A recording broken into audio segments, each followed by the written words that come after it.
ठंडी रोटी। एक लड़का था। माँ ने उसका विवाह करा दिया था, परंतु कुछ कमाता नहीं था। माँ जब भी उसको रोटी परोसती थी, तब वह कहती थी कि बेटा ठंडी रोटी खा लो।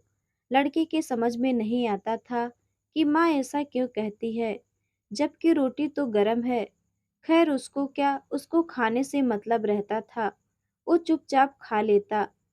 कई दिन बीत गए। एक दिन उसकी माँ किसी काम से बाहर गई, तो जाते समय अपनी बहू को कह गई कि जब भी लड़का उसका खाने के लिए आए तो उसे रोटी परोस देना। रोटी परोस कर कह देना कि ठंडी रोटी खा लो।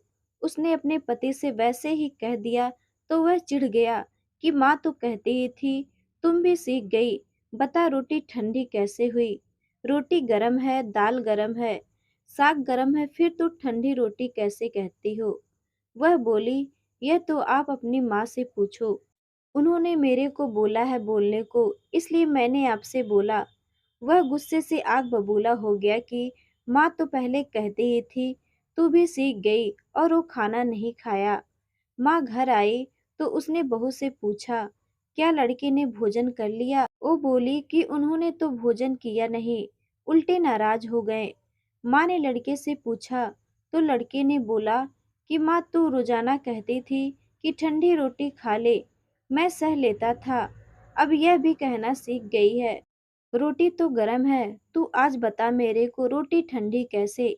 माँ ने पूछा, ठंडी रोटी किसे कहते हैं?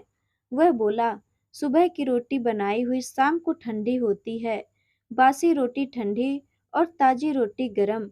माँ ने कहा, बेटा तू विचार करके देख, तेरे पिता की जो कमाई है वो ठंडी बासी रोटी है। गरम ताजी रोटी तो तब होगी जब तू कमा कर लाएगा। लड़का समझ गया और बोला, माँ मैं आज से ही खुद कमाकर गरम रोटी खाऊंगा। मेहनत का फल मीठा होता है, मुकद्दर का फल भी मीठा होता है, सब्र का फल भी मीठा होता है।